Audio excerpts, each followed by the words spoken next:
Welcome back, ladies and gentlemen. It is my honor to present our first matchup. To my left, he is Axiom number 1. He is Heart.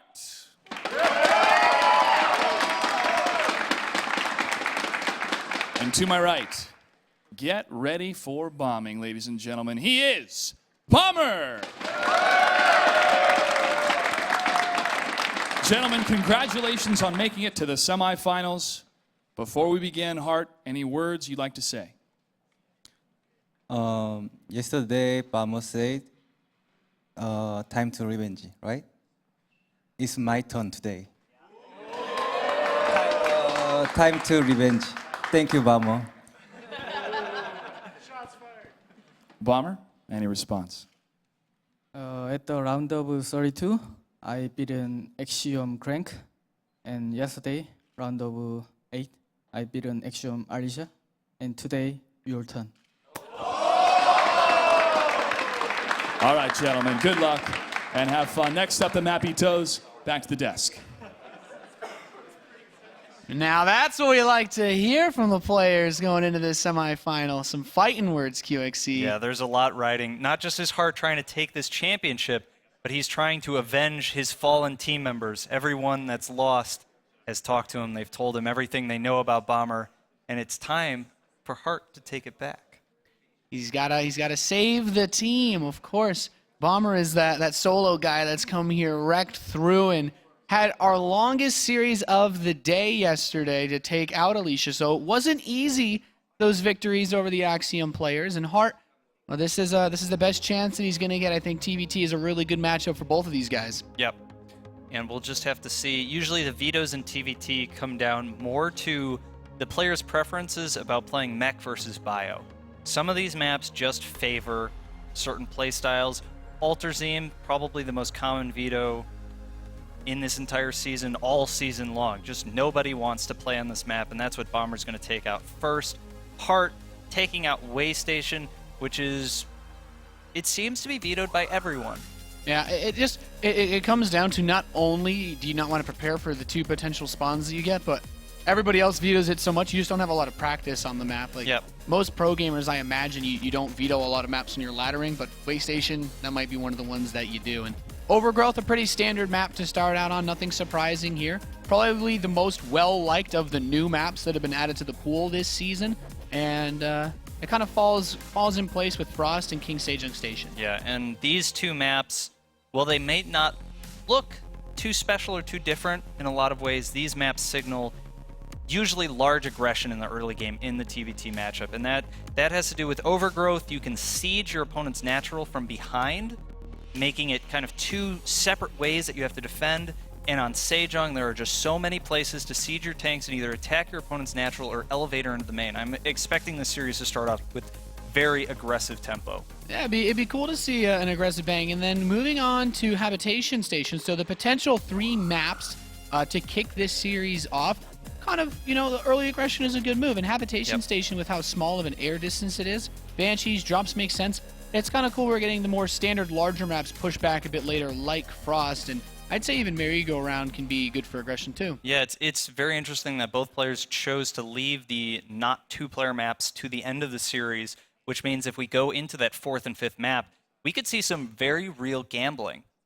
Yeah, I'm excited to see what comes out of these guys, because both of them are not just the super standard. These aren't your Empire happy players where you're going to get guaranteed Command Center first, or Barracks expand, or even just a regular Reaper expand. Hard as a player, Bomber, both of these players actually have shown lots of gas first in matchups outside of Terran versus Terran. And the aggressive builds, I feel, favor both of the styles that these guys like to go for, particularly in TVT. There's really no way to predict what either player has planned.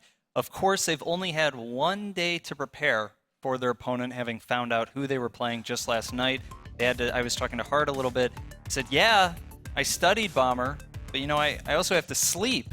I have to rest. So there's not too much super special preparation, but whatever they've had prepared, whatever they feel is appropriate off the cuff, that's going to come out here. Yeah, it all comes down to what you're most comfortable with, the time for preparation, not as much in Hart. We know he's been around for a long time. He doesn't quite have those big stacks of WCS points, but you know what, getting to the grand finals and winning them would sure as hell change that really fast. Yeah, and we can definitely see Hart, a player who he hasn't really had the super high finishes, but he has been a consistently high finisher for a long time, participating in a number of MLGs and WCS Americas in the past. He's always been a threat to anyone that has to play him, especially known for those, he was a very aggressive one-base player, especially towards Wings of Liberty, but he's really come into his own, showing his late-game prowess in this WCS season, and that's been the thing that's made him into one of the biggest threats coming through here. And Bomber, we know he's really good. We know that he's been consistently good for a long time, but he does have his up and down periods, and he's coming off of a bit of an up. The question is, can he get past this guy who's been playing so solid? Yeah, and Bomber, actually the only player who did not advance yesterday on a 3-0, whereas Hart took out Violet in a very convincing fashion, but a different matchup. TVP, TVZ really does not say too much about how these players are going to perform right here, right now, in this Terran versus Terran matchup. Yeah, but that's a good point, though. He showed a little bit of weakness, and Bomber is in a somewhat comfortable position. He's on the cusp of WCS ranks. He's on 16.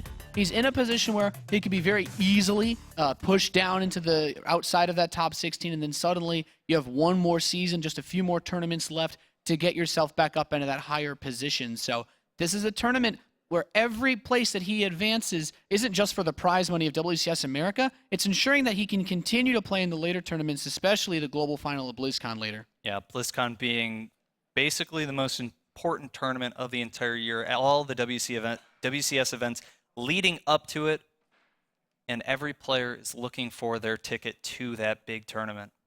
It's definitely going to be exciting to see who makes it there. We're loading into the first game of this best of 5, 3 map wins to go to the grand finals of Season 2.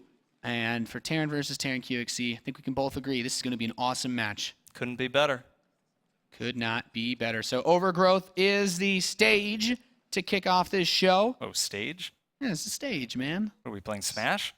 I mean, stage, field, arena. Arena. The Thunderdome. We have just entered the Thunderdome. Overgrowth, Ellie, thank you for joining us. All right, and here we are on Overgrowth with our first Terran player in the bottom left. Representing Red Bull, it is Bomber.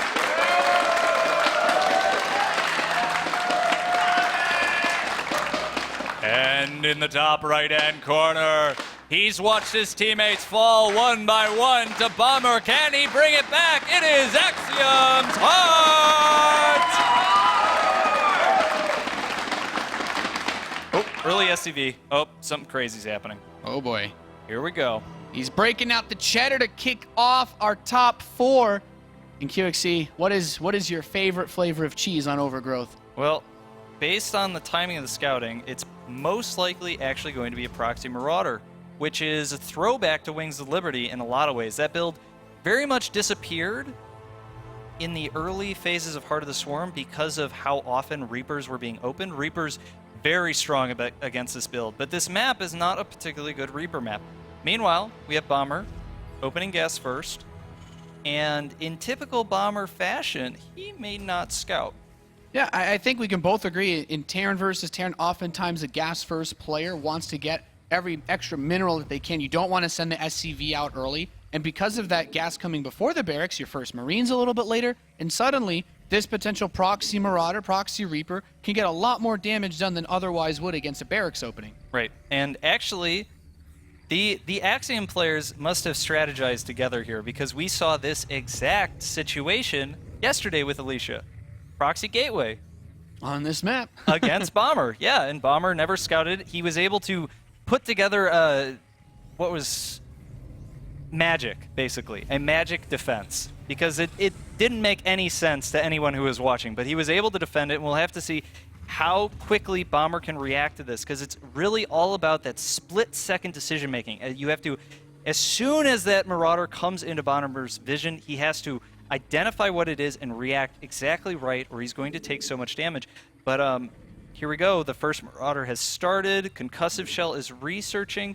Meanwhile, Bomber, again, not even going down as natural, just building Marines. Doing it the Bomber way. I mean, Bomber, this is not a bad build for a regular Terran versus Terran, but Hart has already shown he doesn't want to play a regular game today, not to start this match. And Right. I mean, usually wait for 2 Marauders. It's around the same time that your concussive shell finishes up. And the cool thing is, yeah, Bomber, it's funny, we can see his vision here. He's just looking at his base like, okay, everything's nice and tidy. Yep. I'm not going to have to worry about 2 Marauders blowing the front door down. Yeah, and Bomber is definitely, he knows how to deal with this. We'll just have to see, is he reacting precisely enough? And here we go, Hart's going for the big reveal. The Marine's at the front. Is Bomber going to react in time? 1 Marine gets picked off. The 2nd Marine needs to fall back. The 3rd Marine actually queued into the Marauders, does stay alive, and now he's pulling SCVs, and it's all about the top of the ramp here.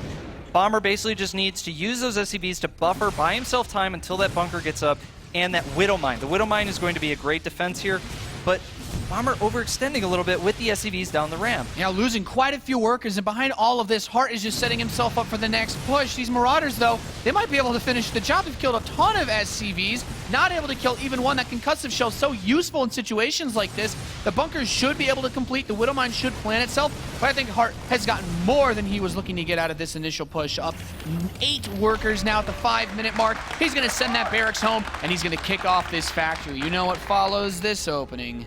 Yep, and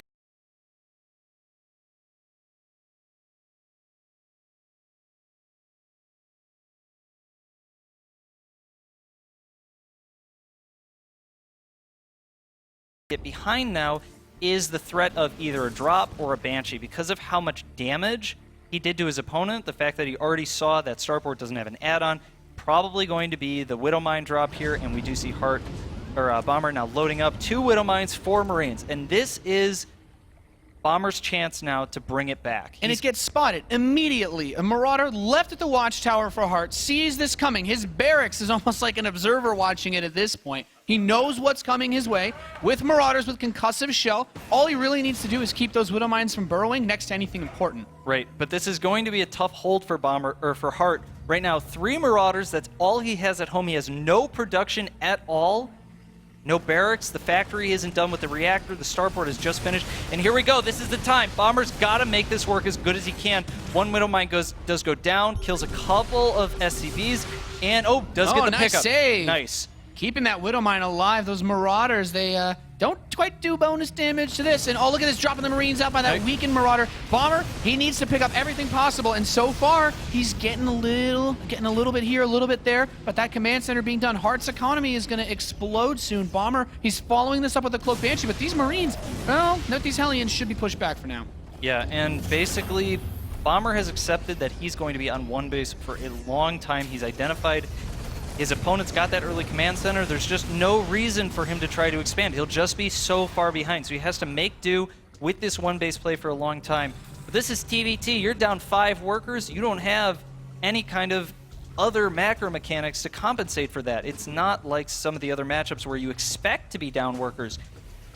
Not only that, but Hart's 2nd command center is already done. That 5 worker disparity is more like 10 or 12 workers because of the 2nd mule that's in play. Yeah, it's an excellent amount of additional worker production too, as you mentioned. Bomber, he's going for, I guess, wave after wave of little comeback maneuvers. The drop got him a little bit of space. It killed a couple of units. He didn't lose too much that he still has a medevac alive. This Banshee needs to, in turn, pick up a couple more hits, and this is nice, getting one of these Hellions at the tower, not losing any of those Marines as cheap as they are. He can't really afford to lose anything, and kills the 2nd Hellion. Bomber, he's slowly starting to whittle his way back in here, at least evening up the supply.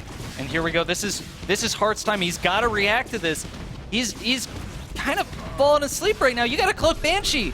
It's time to do something about it. And 1 scan goes down, but he only built a turret in his main, so the Banshee will be repelled from there. He does have a 2nd scan. Banshee does go down. Now he starts the turret in his natural.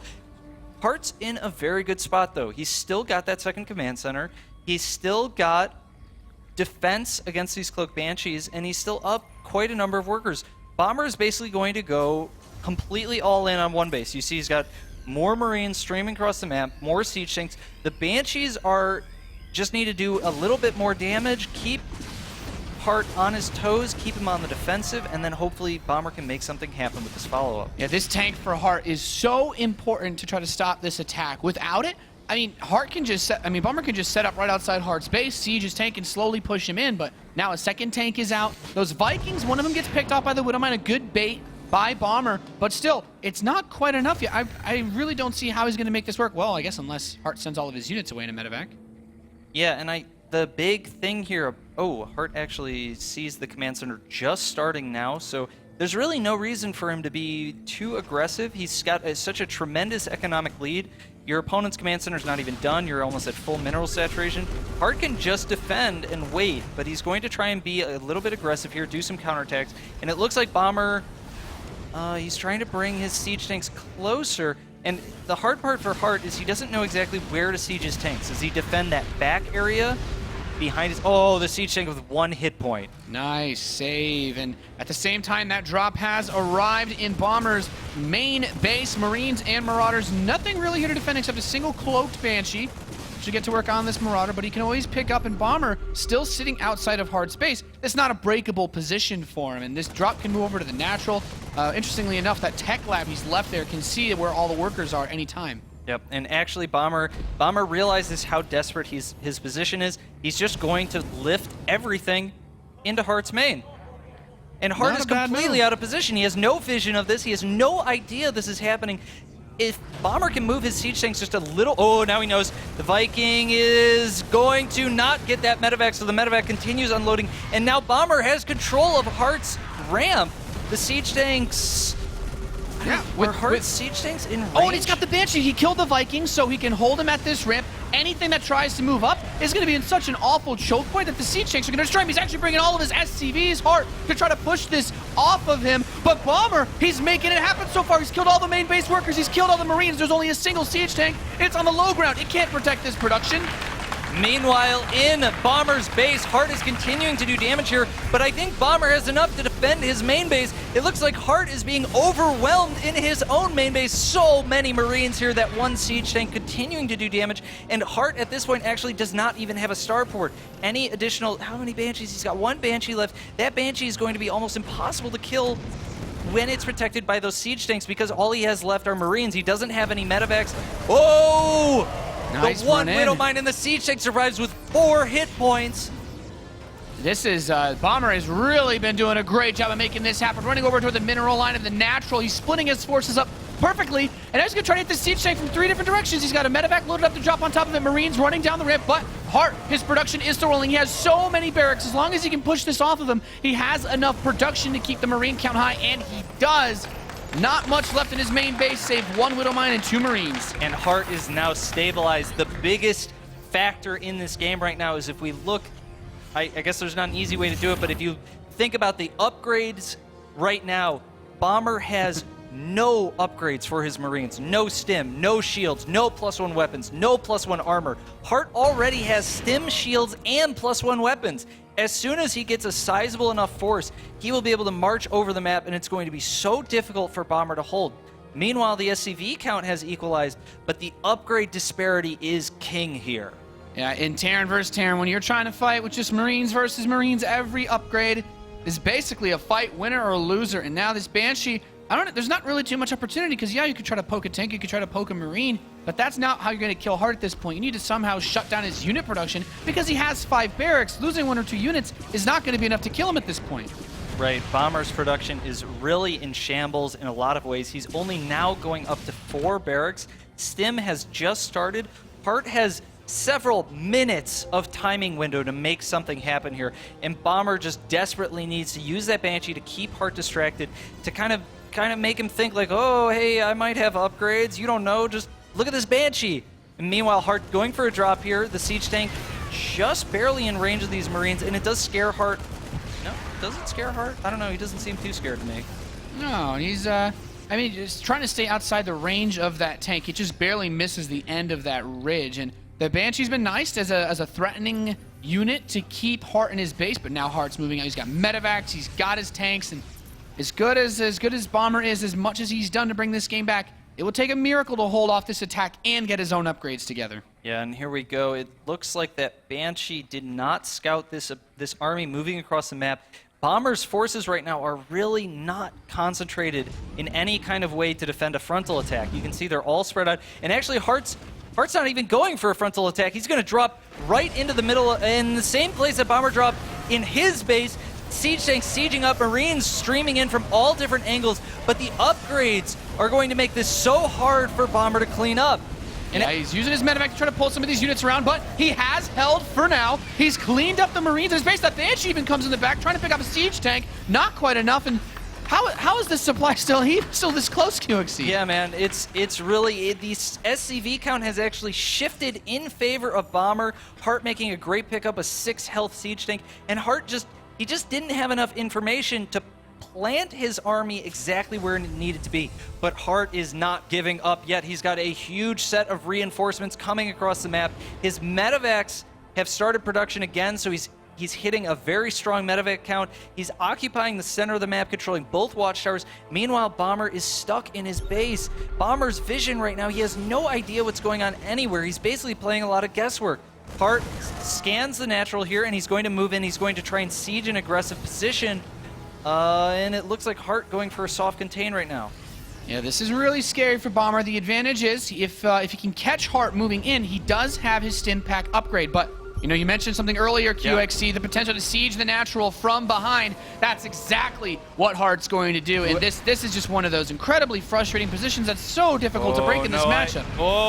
Oh, the siege tanks, are they in range? They're actually in range to attack the other tanks. So Bomber cleans up 2 of the tanks without losing any of his own with some great micro out of his medevacs. Hart, meanwhile, trying to stave that off with a little bit of a medevac drop here. And actually, the upgrade disparity is starting to equalize now. Both players almost at the same level of upgrades. Combat shields just about to finish. Bomber is halfway to +1 armor, but Hart is wailing away at Bomber's natural right now. Yeah, the Refiner's taking a lot of heat. I feel like Bomber is just going to try to spread himself out and here we charge go. this with only 1 tank. He's got a Marine count lead at this point, and at least with this army here, and he could actually break this, but if he doesn't go soon, there's another army coming across to pincer him. Yeah, Bomber's got about twice as many Marines here as Hart. Hart realizes it's time to get out, saves most of the Marines here, and meanwhile, the army in the center of the map is sieging up, and Bomber has held for now. God, I love me some TVT QXC. This game has been awesome so far. Hart going blow for blow. Look at where Bomber's going. Look at where Bomber's going, though. His entire army's left his natural completely open. If Hart recognizes where his army is right now, he has huge opportunities for counterattack. But it looks like Hart's just continuing to run away. He doesn't quite have a read that Bomber's entire army is coming for him. Some units unloading here, gets a little bit overwhelmed, and is he going to go for the base trade? Hart is going for the base trade. We're going to go in a full base trade situation here as both players counterattack each other across the map. This is madness. Bomber, he's picking up, he's going home, he's going to run into his main base. Marines trying to wail on that command center. There's a tank on the high ground to help hold this position. Likewise, Hart's command center is flying towards the 3rd. He's pulled his SCVs into his main base, and both these guys, it's just who can kill the other player's army without losing everything. Oh, and here we go. Bomber looks like he's going for blood. He's going up the ramp. His tanks are sieged on the low ground, and huge tank shots. It looks like Hart's Marine count is decimated, and now it's just Bomber's got Marines in Hart's main. He's taken control of his main. There are no units left for Hart in his base. Meanwhile, Hart unable to break Bomber's main. It looks like Bomber has done it. Bomber with a huge advantage right now. Bomber lost 9 SCVs to the proxy Marauder. He lost countless workers to the next push, but somehow, some way, he's up 40 supply against Hart in the first game of this semifinal. What a phenomenal start to this series for Bomber. I mean, you can try to proxy him on Overgrowth, but apparently it just doesn't work. Yeah, Bomber's probably in practice. He gets proxied every once in a while. He's like, why would I change what I do? I always win anyway. But here we go. Hart dropping on top of Bomber's army, trying to clean this up, reestablishing control of his main. Even if he does, though, the worker count is the most telling story here. I do not think that Hart has the economy to bring this back. 1 SCV left to rebuild it all. To rebuild everything in the Kingdom of Hart, and that will be quite difficult to do, I imagine. With the Marine count being close, the upgrades all even, and more money for Bomber, he's just going to be able to make more Marines, and what else do you need at this point in the game? Yeah, Bomber basically just needs to not die to this relatively small counterattack. His economy will carry him to an extremely large advantage, but Heart is sneaking around again. Bomber looks like, oh, is he going to see it? Yeah, he's going to see the medevac. So Bomber should be able to be in place for this. He's got a gigantic supply lead at this point, almost 70 supply up. Heart in a last-ditch attempt trying to salvage this game. Bomber made it possible, but he realizes that no. GG, Bomber takes the first game of this series. Man, 9 times out of 10, if I'm in Bomber's position, that's where you rage quit, man. When those Marauders kill half your workers, you're like, oh, everything has just been so bad. My opponent's probably got 2 bases, a Banshee coming in. Bomber, he shows no fear. He just makes the impossible possible. He takes games that look completely unwinnable, positions that people have quit from time and time again, and he comes back and he spits in your face and he wins the game anyway. Such great play from Bomber. Dear Axiom players, do not proxy Bomber. It doesn't work. 2 of you have tried. 2 of you have killed a lot of workers and still failed. Bomber, it doesn't even I'm make impressed. sense. Like, Hart was so far ahead that game. Everything was going right for him, but he just couldn't make the attacks work. That was really what it came down to, is no matter how big of an economic disparity or no matter how badly the upgrades were for Bomber, he just knew where to put his army so that he could stave off the attacks, and Hart just kept committing, kept trying to make something happen when there was nothing to make happen. Bomber was just ready. Yeah, I mean, that was just so impressive. There's so many situations you say, maybe if you sit back and try to recover, it can work, and I can see where Hart would want to try to end the game, try to get aggressive enough to just kill Bomber off because he had such a lead. You'd think, yeah, I mean, considering how the openers played out, I should have enough to break him, but Bomber, in the defensive spot like that, was just unkillable.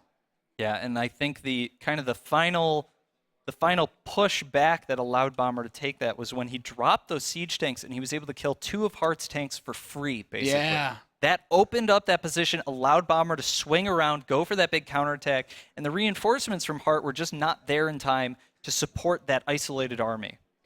Yeah, it's so crazy, because in Terran versus Terran, if you rally across the map, suddenly if Bomber gets a drop in, Hart you want to keep some units at home. You want to rally some forces at home in case you get counterattacked, and not having those reinforcements really made things tough. Map number 2 is King Sejong Station. We are loading into it now. This isn't, I wouldn't call for a proxy on this map, but... Well, if it's going to be a proxy, it's almost certainly going to be a Reaper. Yeah.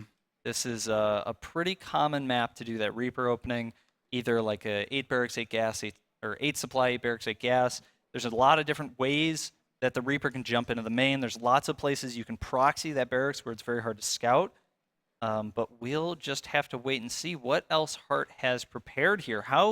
He's got to be feeling a little bit shaken after that game. It's extremely frustrating. He knows he was way ahead. He knows he had a huge advantage, and then he wasn't able to close it out. And eventually, the situation just kept slipping away from him.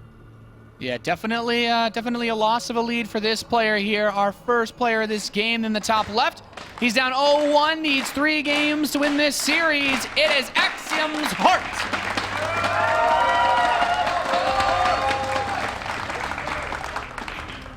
And in the bottom right-hand corner, currently up 1-0, the impossible Terran. He is Bomber! So glad the awesome crowd came again. These guys have been cheered their hearts out yesterday. It's just too bad there's no observers in this game. We need more floating barracks to spot things. Yep. Any building that's floating is now an observer. It is known. It is known. It shall be known from now forth. Going gas first. Yep. What do you like on this map out of gas first? So this is a pretty common elevator map, and the reason for that is around the main there's a lot of places where you can get right up close to the cliff, quickly move your units into their main, and because there's so much surface area, it can be quite difficult sometimes to keep track of it all, make sure you have vision of everywhere. Also, Banshee's pretty good here. There's a pretty close rush distance by air compared to some maps, and the follow-up with Marine Tank can be quite strong. The position, if we take a look at Bomber's natural just north of there, there's a little bit of a spot. That's Heart's natural. But I know what you're anyway, saying. The rock position is a right really, outside really the rocks, vulnerable point. There's right outside the rocks. There's a position where you can siege your tanks, and you can do that as a Banshee follow-up. But anyway, both players opening gas first now, and we do see the first Marine. Neither player scouting, which is very common with this build. It's so tight and so precise that by scouting, you actually can weaken yourself so much that even if you scout something, your response is kind of suboptimal. Yeah, you want to save every penny that you can, and already we have a little bit of a change, or at least a difference in the way that these two players have opened. Bomber's opted to keep pumping out Marines out of his barracks, whereas Heart went for the very fast reactor. And both of these can still put out about 5 or 6 Marines for a drop with Hellions if you want. But do you like the reactor play? Do you think making just a couple Marines, is it ever more effective to do one or the other? So the reactor play is a little riskier because if your opponent proxied you, you're not building those additional Marines. What Bomber's doing a little bit safer, but actually Bomber's going for a 1-gas Banshee. And that's the reason he's not getting the reactor there. He needs every little bit of gas here. Meanwhile, Heart will be going for a Marine Hellion elevator. And he's just getting that reactor to optimize, trying to get as many units out as he can for that elevator action. He should have just about 7 Marines when that first medevac comes out, plus probably 3 Hellions with a 4th on the way, so we'll have to see if he waits until that 4th or goes with 3. Meanwhile, Bomber, you can see actually he's walled in the top of his ramp in a little bit of a strange fashion. He's getting a Widow Mine here, Marine, so this is a very safe build from Bomber, which it needs to be because he has no information about what his opponent is doing.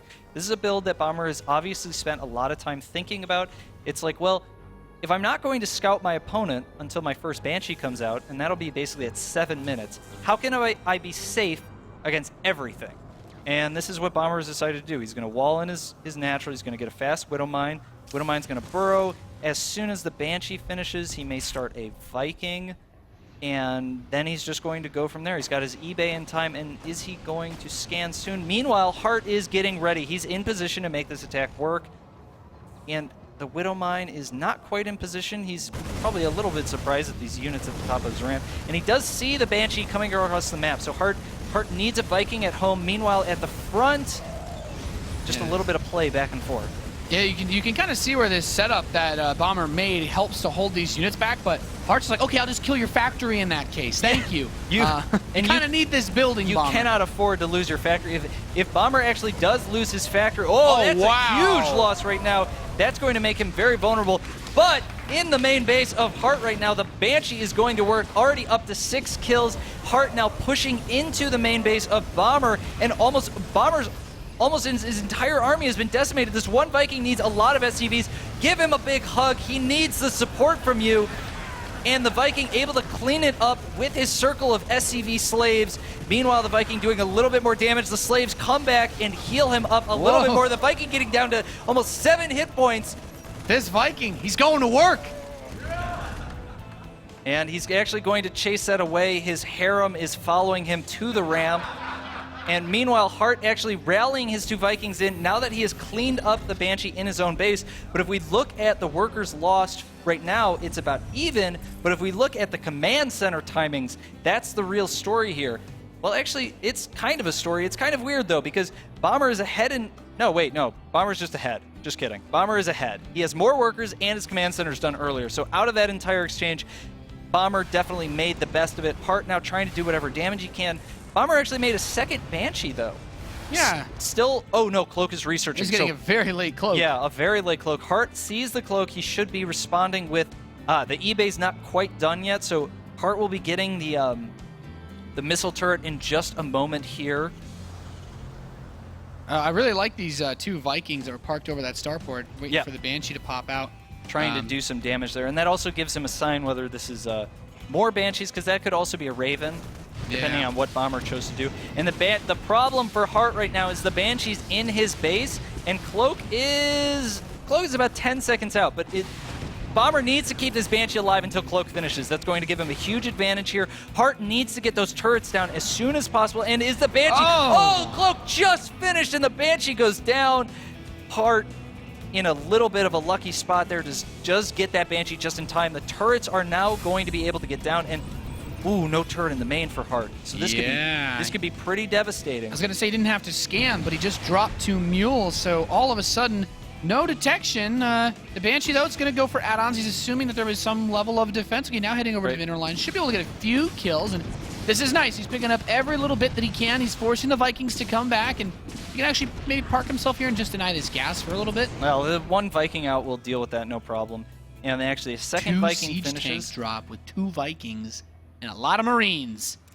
Yeah, I think he's going to go for another elevator play here, and we'll just have to see how well that works out. You can see Bomber is very defensively placed right now. That Viking is still landed. He actually pushed that SCV into seeing the Vikings in medevac, so...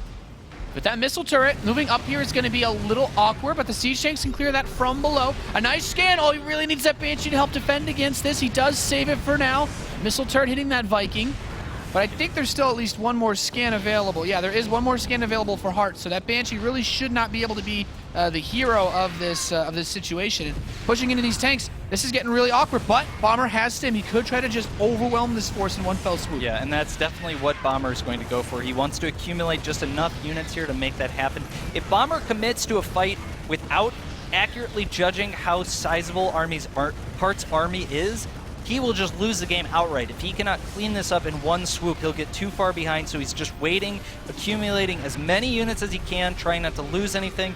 At one point, he was probably waiting for shields, but that tech lab has since died, so now it's just the waiting game, trying to use the Banshee to clean up the siege tanks. 1 siege tank does go down, the Banshee's about to run out of cloak, and you can see Bomber made a ton of siege tank this game. He's just continuing to do damage, and that siege tank on the low ground does get sniped. Stim comes in, Bomber cleans up that attack, no problem.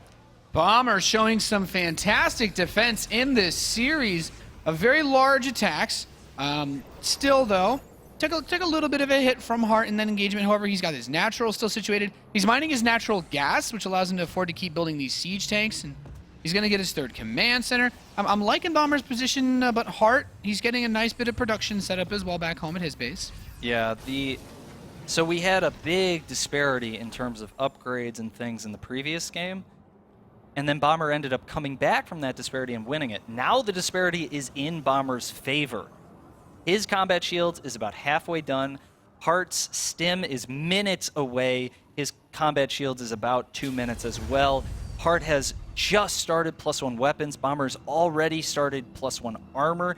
Bomber's got his 3rd command center coming down, a 5th barracks coming down. Hart is going to have to do some serious crisis management if he wants to stay in this game. Yeah, this has been rough, and these Banshees have just been... There's been a lot of Banshees made this game by Bomber, and he's managed to find a lot of use out of them coming over. He's like, okay, attack the tank, pull the SCVs away from the missile turret, at least grab 1 or 2 more kills there, and it's a nice pick-off for Hart to get that out of his face, but every scan at this point, he really needs to try to, as you said, keep himself in the fight. Right. And it looks like Bomber is content to continue to macro up here. I think he's kind of getting the signal that it's time to push out. That will probably be triggered right around when Combat Shields finishes, or he may even wait and simply secure 3 bases. That's another possibility for Bomber, depending on how comfortable he feels with simply being on the defensive for a while.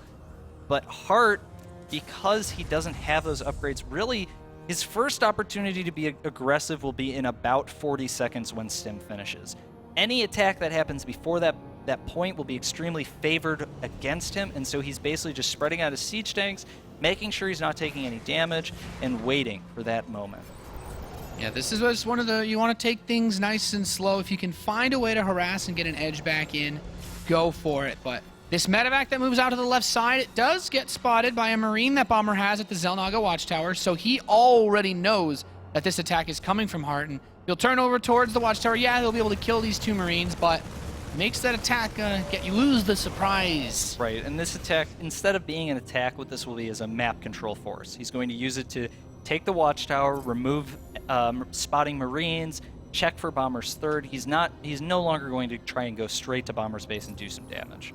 Yeah, but he doesn't see this big push coming from Bomber. A few Marines might actually be mini heroes to run into this, so he knows now. He knows Bomber's army is on the move, and with a 40 supply lead. Bomber is going to try to maybe even just kill Hart at this point. Oh, he's coming back. Nope. That medevac might have scared him. So the problem right now is Bomber, as much as Hart doesn't really know what Bomber's up to, he never saw the third, he just got a glimpse of that army, Bomber really has no idea what Hart is up to. If we look at Bomber's vision right now, because that medevac on the left side took away all that vision, there's a serious threat of a Hart army coming down that left side of the map and going into his base before he's in position to really take advantage. He doesn't know exactly how far ahead he is right now. He doesn't know that whether or not he can hold that, and that's really working to Hart's advantage. You can see this medevac, again, just for map control. That's all it is. Control that left watchtower, and it makes it so difficult for your opponent to actually safely move out. Meanwhile, Bomber trying again. These scouting Marines are just trying to figure out what's going on. Where can he actually put his army and have it make sense? Yeah, this is an intense. The army for Hart moving out. It's I feel like when you're really ahead in the game, you don't want to force a base trade. You don't want to be forced into one of those awkward situations. And on this map, with the way that the paths work, you certainly could. But this army getting dangerously close to that third base of Bomber and taking it on the right side. Now suddenly his army is not really in position, but Hart has moved a lot of his forces back. And here we go. Hart has revealed his army to Bomber. He was not able to clean that watchtower up with the advanced Marines. He decides to pull all of his siege tanks into vision. That gives Bomber the time he needs to actually put his army on that right side of the map and get it in position. He now knows what he's dealing with. The scan drops on top of his army, and he gets just that little bit more information. Meanwhile, on the left side of the map, Hart continues to dominate in terms of vision and control. That one medevac continues to secure the watchtower, continues to remove those scouting Marines, and he's gotten close enough now that he's just gonna try and do a drop. It's going to be an ill-fated one, though. Yeah, flies right into a little mine. See ya. Ouch. Meanwhile, that was a short story. Yeah. There's no movie about those men. This And, force for Bomber, though, I really like this third position he's taking because it's kind of awkward, and it's actually still pretty crazy that Hart's only on 2 bases himself. Right, and basically what's happened here is Bomber is doing a very light transition onto 3 bases. You can see his SCV count is staying at 50. He's only taken 1 of the gases at his third. He's not even fully saturated because he's recognized that his opponent is on 2 bases. He wants to use every little bit of money to secure himself because he knows if this game keeps going, he's going to be in a great spot. And now both players are getting close. The sensor tower reveals everything. Both players know what they're dealing with. And a huge siege up. Submarines go in, try and pick out the siege tanks. They get obliterated. Pieces of them fly everywhere. This is a very tough spot to be stuck in. Marines run behind the natural. Bomber says, yeah, I know I've got a lead. All I need to do is not die to this attack because you are on 2 bases and these Vikings are going to try to poke. He wants to gain slower advantage. Oh, he walks right into the siege tank fire of Bomber, losing 3 tanks outright. And, I mean, as soon as he gets knocked down to just a couple tanks, suddenly this Marine force of Bomber can just storm in. Yeah, and the other big thing here right now is that because Bomber's been ahead, he was able to afford that +2 weapons. It's going to give him a huge advantage in Marines. But Bomber going for what's going to be a huge counterattack with, I think that's 6 medevacs full of Marines. The special forces have arrived. They are moving across the map now, and Hart will intercept this army with his 1 Marine. That will give him the vision. He needs to pull back now. He realizes, I cannot fight that army in up front. Siege tank takes 1 shot, and Hart is actually going to fall back. I think he's going to try and sandwich that army in the center of the map. He's going to try and pick up all that supply, and that may give him the lead that he needs in order to actually make an attack work. Meanwhile, the sensor tower of Hart revealing basically everything that Bomber is doing back home. Yeah, Bomber's going to get to work on these rocks. His Marine will spot the main command center of Hart moving over, but these Marines hit the 3rd base of Bomber, pushing him back now in a nice siege up position for Hart to lock down the economy of Bomber. However, he still has a little bit more resources in the bank, and those upgrades, I think, as well are coming in. That +2 attack for Bomber is so nice in straight-up Marine engagements. When +3 about to complete, his Marines are going to destroy Hart's. Right, and this will basically come down to Hart will never win a pure Marine engagement. He has to use position and siege tanks to his advantage as much as possible. And Hart actually loading everything up. He's going to try and circumvent all the siege tanks. A big drop in Bomber's natural right now, sieging those tanks immediately. Some Marines trying to get in, doing whatever damage, but you can see the Marines are funneled into a super small choke, and they do get picked off pretty much, but 4 more siege tanks from Bomber will hold that attack off. Those siege tanks in the natural defending beautifully for Bomber. And now his army is on the move. Once again, he's bringing everything now. And the supply might look even, but that's only because he lost about 50 workers in that fight. Yeah, He's up 160 army supply to 111. This is going to be an almost impossible hold for Hart. He has to read this army, predict where Bomber's going, siege his tanks up in time, and make sure he's got the best concave he can possibly get. Bomber getting a little over-eager here. This is exactly what Hart needs. Huge concave. How many siege tanks going to get? I think about 3 died there. That is going to neuter Bomber's push just a little bit here. Hart continuing to push in, trying to do some pressure, but Bomber's army is too big for that. Bomber just needs to play safe. Hart realizes he's at a significant disadvantage at this moment.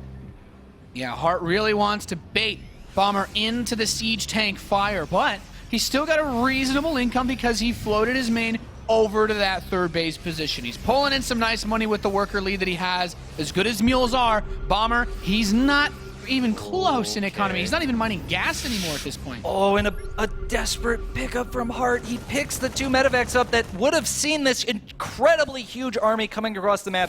All Bomber needs to do is recognize his lead. He can take this fight right here, right now, and that's exactly what he's going to do. The Marines stimming in, spreading out, and he's going to back up. Gets scared off by that 1 siege tank, but he's going to move his other siege tanks closer. He's not going to take any chances here. Meanwhile, Hart going for the counterattack. Yeah, that's right. With the Marines rallied out, Bomber, he's got the Marine upgrade. He wrecks this front force, and Bomber takes a 2-0 lead against Axiom's Harden.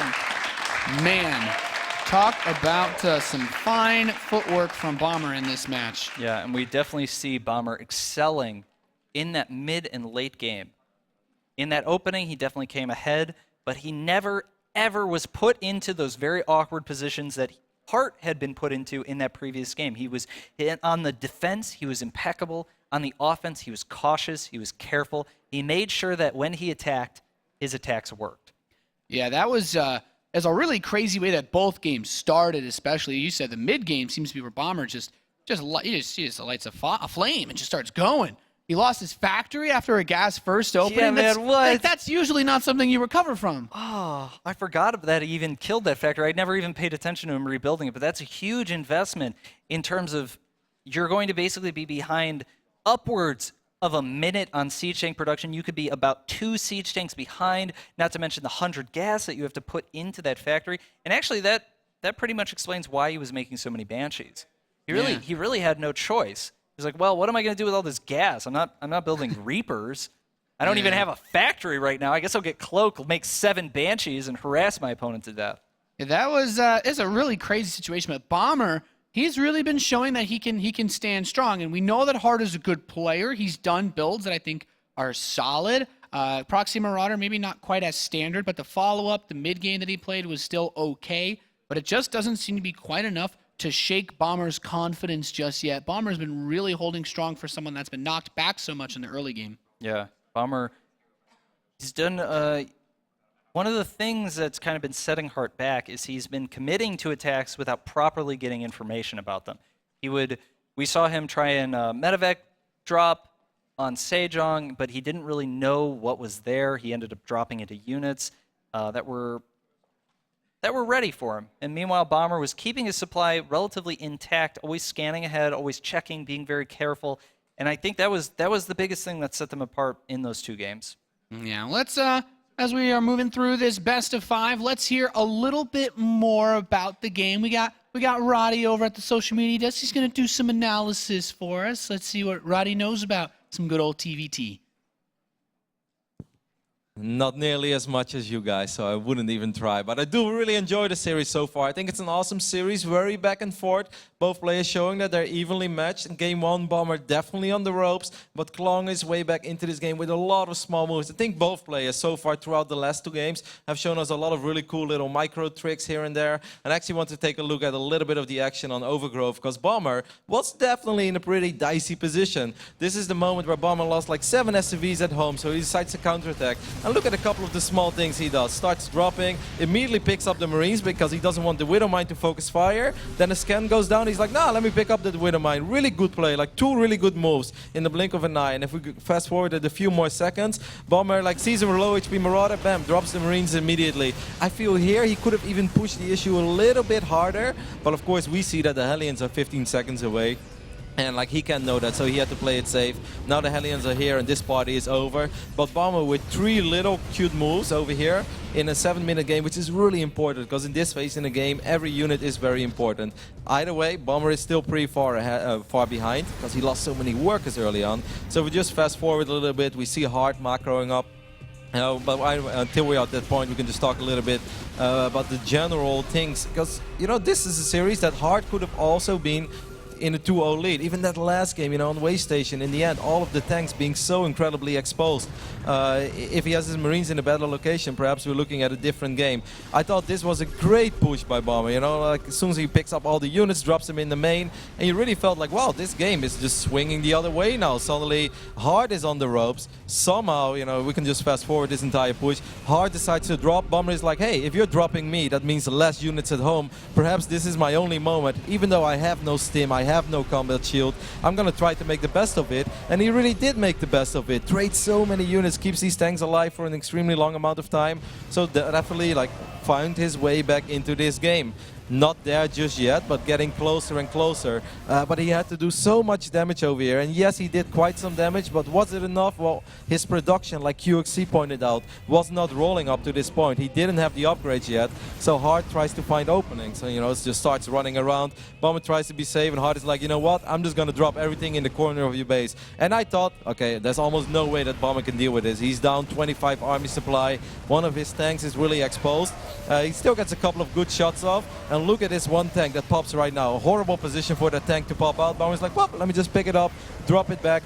He has done so many of these small things and actually cleans this up with relative ease. And I really feel this is the story of this series so far.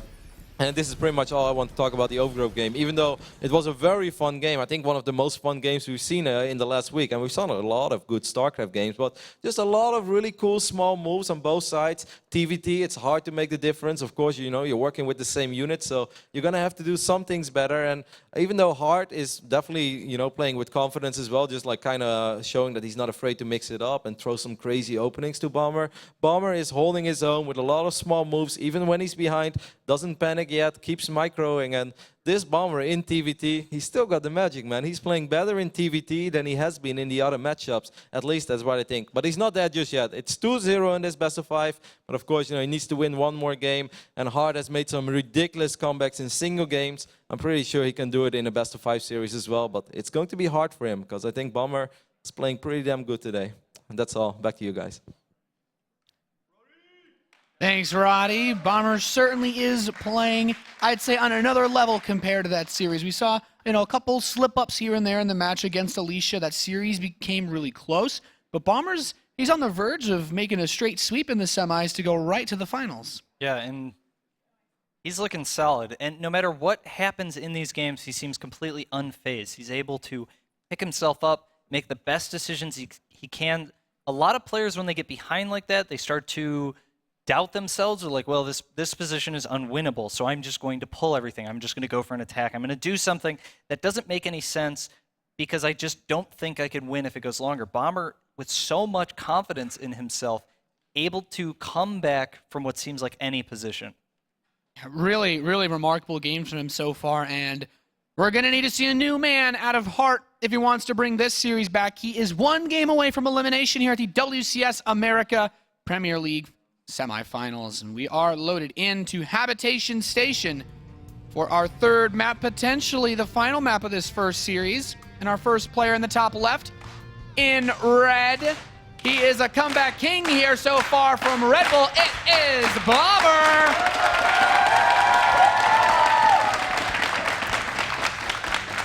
And in the top right-hand corner, hailing from Team Axiom, trying to avenge his teammates down 0-2. Give him your support. It's Hard!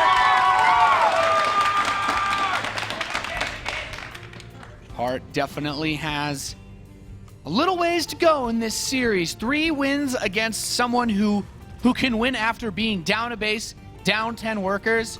Well, that's not an easy guy to just win against in a normal game. Yep, Hart's going to have to make some real adjustments to his psyche. He's got to pull himself together if he wants to take this series, if he wants to go to the grand finals, and if he wants to get that vengeance that he so desperately desires. It's one thing to have a teammate lose and face them, but to have a teammate after teammate after teammate lose to the same player, enough is enough. Hart wants to take this win for a lot of different reasons. Yeah, it's not going to be easy. Habitation Station is a map where we generally see a bit more variety out of Terran builds especially. It's not a great Reaper map. And I guess gas first, even though the air distance is short, doesn't seem to be something that either of these players think they can accomplish much with. Yeah, gas first may be a little too obvious on this map. It is a very common build, but meanwhile we have Hart opening with a 13 gas, I believe, and it looked like Bomber opened with a 15 gas. So Hart going for a slightly faster gas, slightly more aggressive type of play, and meanwhile Bomber going for the more macro-oriented. We'll probably see a slightly earlier command center out of him, but we'll just have to wait and see. So each of these players is bringing kind of their own style to the series, their own builds. So what we see now may not be super indicative exactly of what they're going to do. Hart actually delaying his factory for, proxy factory. Oh, this is not something you see very often in this matchup. And just a proxy factory? What do you mean just a proxy factory? I don't know. I don't see this a lot. What do you make of this? Well, I think there might be a proxy starport after the. Oh, well, that's. Yep. That's the end of that. All right, canceled. Let's just do something else.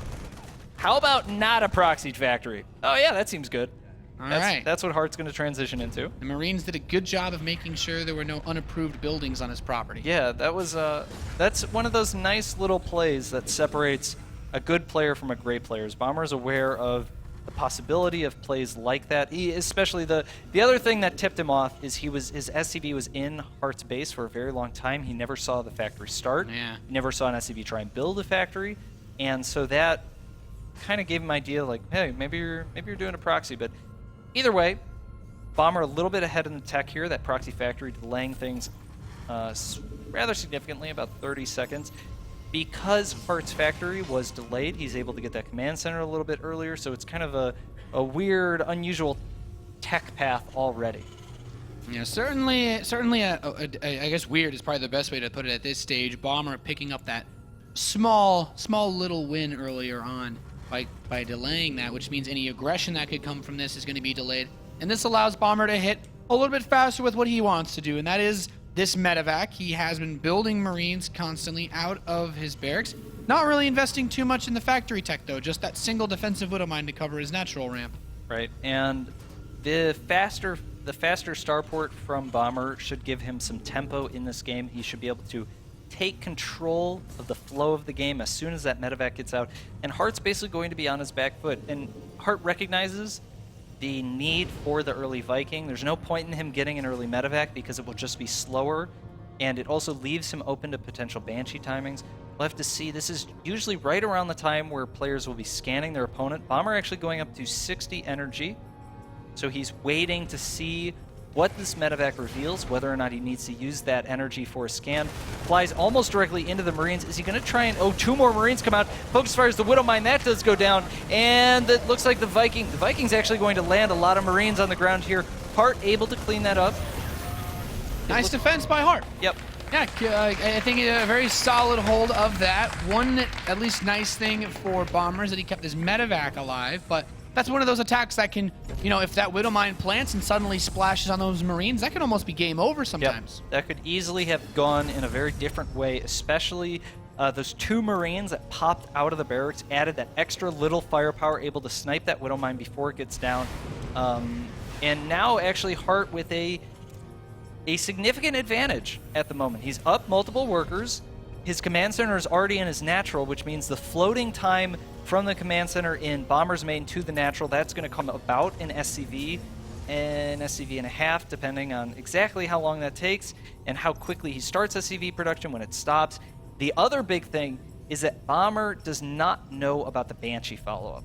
And that's going to be really critical. He has an eBay, and he has one scan available right now, but if he drops that Mule, this Banshee is going to do some Wait, where did the Banshee go? It's Wait. somewhere. Where is it? Moving it. It's still going closer towards. Oh, yeah. No, it's just the hanging out. gold. Okay, yeah. It's just chilling at the gold. I spaced out. I'm sorry. And the Banshee will be... Basically, Hart wants to wait till the absolute last moment. Cloak is about to finish. The Banshee will be flying into Bomber's base, and it's all about... Okay, so Bomber's dropped his scans, and he's actually... Or dropped his mules, and he's started building turrets just to play safe. The Banshee's going to come in here, and Bomber drops one scan. The Banshee does not make it out. A great pickup for Bomber. That's going to set Hart back quite a bit here. And Bomber is actually gearing up for what will be a very soon Marine Tank Viking timing. Yeah, I like this a lot. With the Vikings to maintain air control and those siege tanks to push any of Hart's ground forces away, it's certainly a tough attack to stop. This Widowmine gets cleaned up by these Marines on the right side, but as this Banshee comes even closer, cloaking now, if Bomber can kill this, that's just going to make things easier and easier when he does his later push. Right. He will get it. Nice grab. Basically, right now, Hart is relying on those Banshees to buy himself time. He's got 3 command centers, so he's got a nice economic advantage, but he's not started siege tank production at all. They'll have Stim much faster than Bomber, but Stim is not going to be enough against a large amount of Marine tank, especially when supported by a medevac. If he can land those Vikings in front and get them to tank for the tanks. And meanwhile, Banshees continue to be produced. It looks like Hart has that's the last Banshee that's on the field, but that's forcing Bomber to save scans. And the Banshee does-ish get away. Yeah, he's going to get away.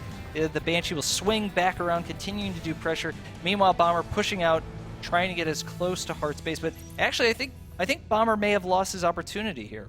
Yeah, it doesn't look like there's a lot of room to make anything work. The Banshee is swinging around towards the left side of the map, so not really in a good defensive position, but this third base I think is still quite vulnerable. Most of Hart's defenses are focused around the ramp in his main base in case there are medevacs at play, but this Marine will spot is a nice scout. That Marine basically saves Hart's third base, all the SCVs here. He'll be able to get his units out in time, and that also discourages Bomber from actually going for this attack. If you walk all the way up to your opponent's base completely unscouted, you're more likely to go for it. And Hart is actually making a big, bold move here. Stimming forward. Is he going to get a siege tank? He gets one. No, does not get the siege tank here. Bomber reacting just in time.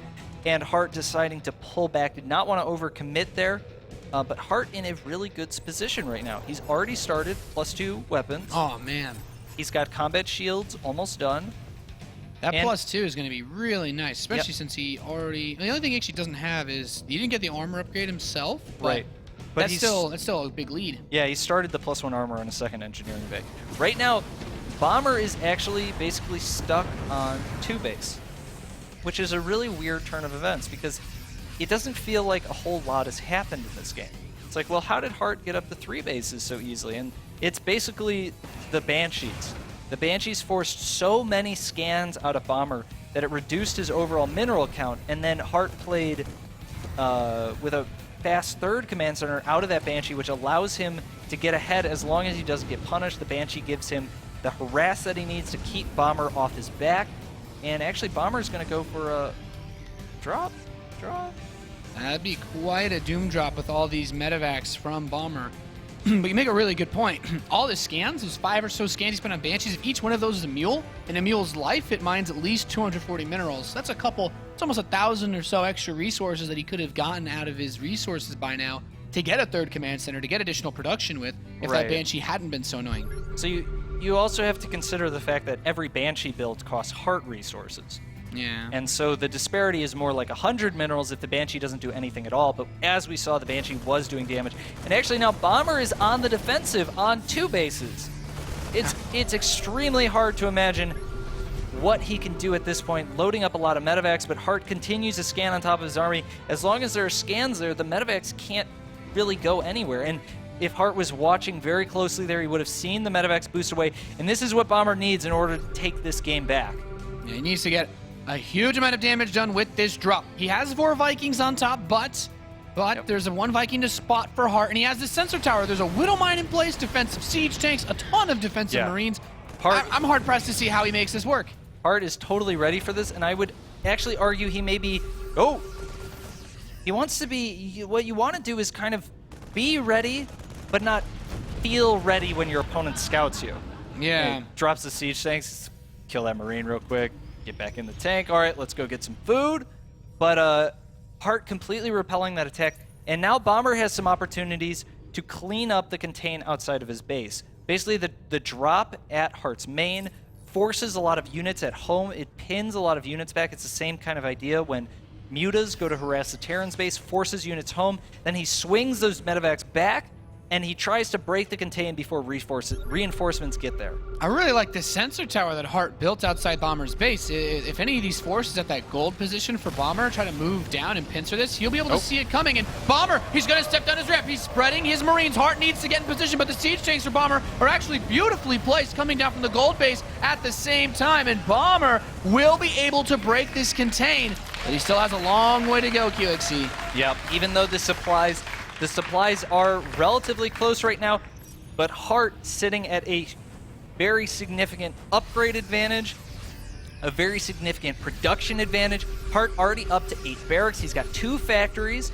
compared to Bomber's 5 barracks and 1 factory. So Bomber knows this is it. It's do or die. If he does not break Heart right now, he's going to be in a very difficult position. His third is only just now starting to mine. Meanwhile, Heart, having lost so many units up at that front position, he's forced on his back foot. Bomber moving his siege tanks in a little bit closer, one at a time, getting this hard contain on Heart, making it very difficult for him to move out and do anything at all. But Bomber still needs a better position because that third base is still mining. The fourth base is about to be planted. This is a nice spot for Bomber to be able to shift his siege tanks into. And Heart, I don't know if you want to run up a ramp against a setup like this. Yeah, this is... Bomber's just maneuvering back and forth, trying to get his siege tanks closer and closer to his opponent, trying to catch Heart out of position. If he can get a position kind of like below the third, where there's that clip there, he can actually siege the third from there. But for now, it's kind of this back and forth. He's got to scan, move his army, go back in macro, scan, move his army. For now, he's content to take this high ground. This gives him a lot of control over what Heart can do. Yeah, and during all this, Bomber secures the gold base. So even though he doesn't have that third, he's still going to have a really nice income equalizer. And in being down on SCVs, this is really important for him because he still has an opportunity to deal a lot of damage to Heart, who now, with the tanks spread this well in the high ground position, I don't know if he can just charge straight up this ramp. No, this is definitely a position where Heart needs to approach from multiple angles. You can see Heart has realized that Bomber has actually committed perhaps a little too hard to this lower position, and Heart has stabilized there. He's now taking a force, and he's going to try and go on the counterattack.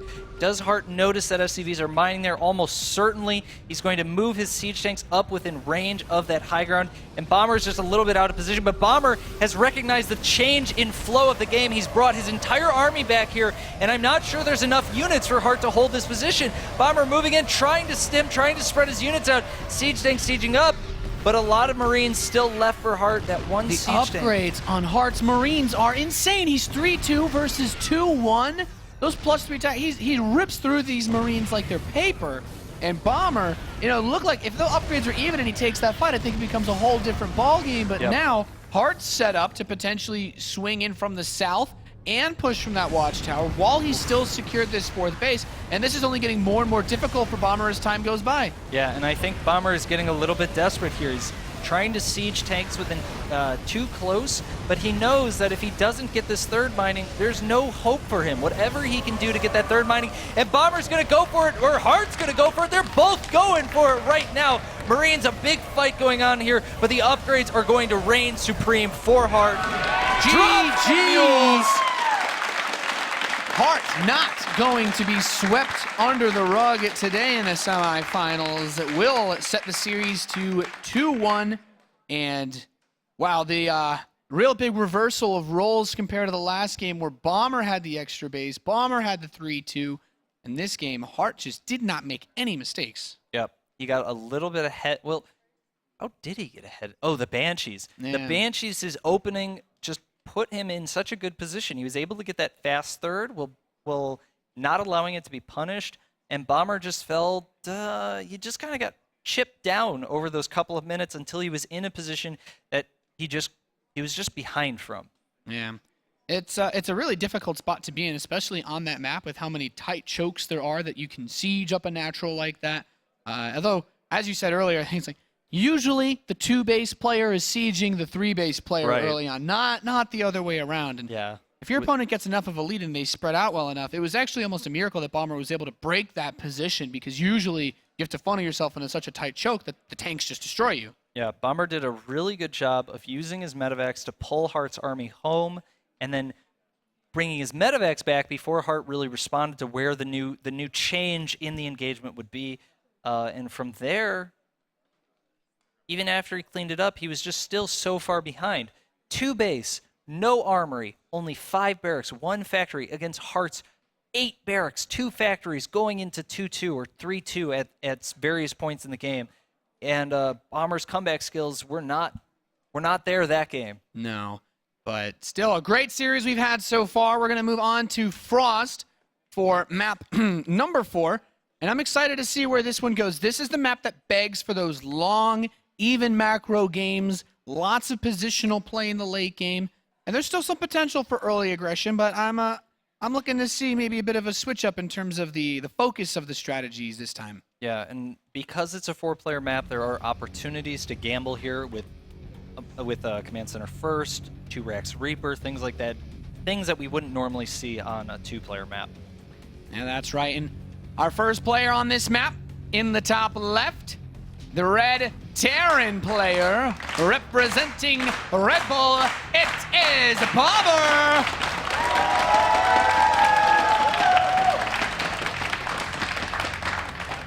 And in the bottom left-hand corner, the first win of hopefully more to come. He dropped mules when he took that victory. Will he do it again? It's Axion's Heart! The hype for this TVT series has been real, QXC. And there are so many excited people. Awesome to see your tweet at Frozen Echo. You guys have been hashtagging that WCS. A rare creature has reared his head. It's TVT. Sorry, I thought you were going to read the rest of it. I thought I got the point across. People are happy about TVT. The end was good. Let's watch this beauty in the wild. That's I my, think you that's did it my justice. terrible accent. You did it justice. Thanks. So this map, way Bombers opened up, looks like Reaper. I'm not surprised by that, but Hart, he's still sticking to the gas first. Yep. And Reaper, probably the safest, most all-around build on a 4-player map. It gives you good scouting, lots of information, very easy to react to what your opponent does because you can usually see it in time.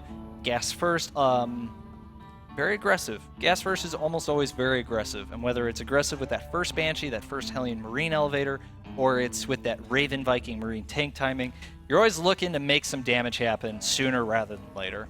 Yeah, and I feel like on Frost especially, for elevator-based builds, there's a lot less, like you usually only have one area of focus. Like one depot on the right side of your main will usually see most points where a drop could come in because your command center can see the north end of your base in the case of Hart and the south end of your base in the case of Bomber. So with this SCV scout, he should have a reasonable idea of what's possible, but his Reaper scout will also be able to get a later confirmation since there's 2 entrance ways into that main base to scout. Right, it's going to be almost impossible for Hart to keep the Reaper out of his base, and that means that he will almost certainly be able to scout the second gas, the Banshee follow-up, and so forth. Hart will probably make a Hellion relatively soon here because he needs some way to establish where his opponent is spawned. Meanwhile, the Reaper from Bomber moving across the map does not make a second Reaper. He's actually going to add a factory. I like this. Seeing that second gas is super important, and the fact that Hart made his own Reaper is a bit unusual out of a gas first opening like this. Yeah, that's actually really weird. I don't know if I've ever seen anyone do that before, intentionally at least. And actually, is this going to be Banshee? This could be some, like, Hart special tactics build with... No, it's going to be Banshee. Just kidding. I was thinking maybe we'd see a Hellion Reaper something. That would really be kicking it old school. Yeah, we haven't seen those builds in a long Reapers time. aren't even the same unit as the ones used in that build in Wings of Liberty. That is true. So here we see the Tech Lab finishing for Heart. It's going to be moving the starport. So one interesting thing to note is that Bomber went for a Reaper, but then he went Reaper Factory Command Center, which is a little bit unusual. He delayed that reactor in order to get the slightly faster factory, delayed the Command Center a little bit for that, and I guess he just doesn't want to take any chances here. The Reaper is actually staying at home, and meanwhile the Reaper from Heart is going to establish a scout. And, oh, yeah, Bomber's ready for the Reaper. He's totally just, completely predicted what would happen there, denied it, no problem. Heart very much in the dark right now. All he saw was the starport. He doesn't know that it's also a command center. Yeah, great defense. I like that he had the Widow Mine on the right side of his main base, Bomber, just to make sure that if the Reaper tried to go in from a different direction, he could pick it up. And now he's moving that Widow Mine out towards his natural, potentially to catch a Banshee moving along the side of the map. Yep. I think Bomber's reading this very well. He's very aware of what his opponent is likely to do to play off of the possible situation, but he may be being a little, oh man, this could be a little unfortunate for Bomber here. So the Vikings out, but the Banshee is long gone. The Banshee took a roundabout way. It dodges all the Widow Mines, and as soon as it gets into the base here, Cloak is going to be done, but Bomber does have a turret. He's playing very cautiously. And he has a scan available if necessary. So the Banshee rolls up in vision of the detection of that missile turret. Takes a little bit more damage. And Hart would like to get a little bit more bang for his buck off this Banshee, trying to sneak in a few more kills. Yep. Only 2, though. Nothing really, I wouldn't say anything game-breaking. He definitely got a little, he got too ambitious with that Banshee. By taking all that damage, it means that 1 scan with 2 Vikings is enough to kill it. If he had backed away and not taken that damage, 1 scan with 2 Vikings is almost never enough to kill that Banshee. Yeah, this is a nice spot to be in because Bomber's able to plant that base down faster, but Hart's response, like, okay, my first expansion was late. Let's get my second expansion much, much faster. This third command center is definitely ambitious in its own way. Hart won't have a lot of production, but he can rely on a siege tank backbone to hold his defense strong. And he made a Raven, so he's not going to have that flock of Banshees to keep his opponent on his back foot, to keep him stuck in his base. But at the same time, Bomber's built 2 turrets. He's got a whole bunch of Widow Mines. He's got 3 Vikings. I think Bomber is much more prepared for that type of Banshee harass this game. So the not making them actually is making a lot of sense for Hart in this situation. Yeah, this is a very solid, I'd say, defensive setup, especially anti-air wise for Bomber. And this Raven will provide detection, but the Widow Mine could still trigger on some Marines. There's a secondary Widow Mine behind this. Hart does not want to step too far forward. Oh, I like this. Use the Marine to bait the shot out. And Bomber saying, no, I will not give this Widow Mine up for a single Marine. Bring me more. And meanwhile, Bomber with a 4-5 SCV lead here. His command center was done quite a bit earlier, starting the 3rd command center. But Hart's 3rd command center himself has just finished. So the worker count, even though it's a little funny right now, will be evening up in the next moments. I would say the position is slightly favored for Bomber, but definitely a hard game to judge at this point. Both players pretty equal on their upgrades. This is going to be the most even game that we've seen out of any so far. I was going to say neither player has killed 15 SCVs by the 10-minute mark. It's definitely the closest we've had by far at this point. And I like this. I like this map for the longer game. There's a lot of drop paths, but Hart puts a Marine in just the right spot to see this medevac moving across. So Bomber not really able to get aggressive since both of these players have a reasonable amount of anti-air. And the medevac just poking around here, trying to do a bit of damage here. Meanwhile, Hart trying to re-establish control of that path. There's only really 2 ways to get from your opponent's base, from your base to your opponent's base on these spawn positions on this map, and one of them is that side path, and one of them is through the watchtower. So by establishing control of both of those paths, Hart is putting himself in a very strong defensive posture. He's got a lot of control over the map, a lot of map awareness. Yeah, this is nice for him. Oh, this medevac. He's going to run right by this 3rd command center is trying to plant itself. So Bomber has the potential to try to shoo away at this. This one Marine is going to leave here. No, okay, no man left behind yet. But this 3rd base, he knows that it's here. And Bomber, with his own 3rd command center wrapped up, it's... Oh, actually, his stim is done. Might catch a siege tank here. No. No, Nate. Would have been cool. I like when things explode. I think that's why we play Terran. We got all the explosions. Everything that dies explodes. And meanwhile, both players floating down to their third. Bomber just a little bit behind in that regard. And it looks like 2-1 is actually starting for Bomber. Heart a little bit delayed here. His armory will be finishing soon. And does he have? Yeah. So Heart's got +1 weapons. He'll be going into the second tier of upgrades. Both players going into 2-1 right now. And at this point in the game, it's basically about maintaining control of your third as much as you can and establishing control of the map.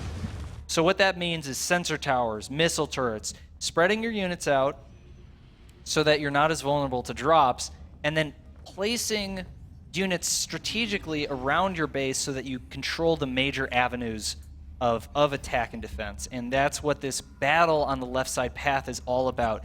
Whoever has vision of here should have an advantage when the armies start moving. This is what's going to allow one player to get closer to their opponent than before.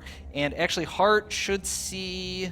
Oh, yep. So Heart's going to see Bomber's army moving into the middle, but Bomber doing a great job here.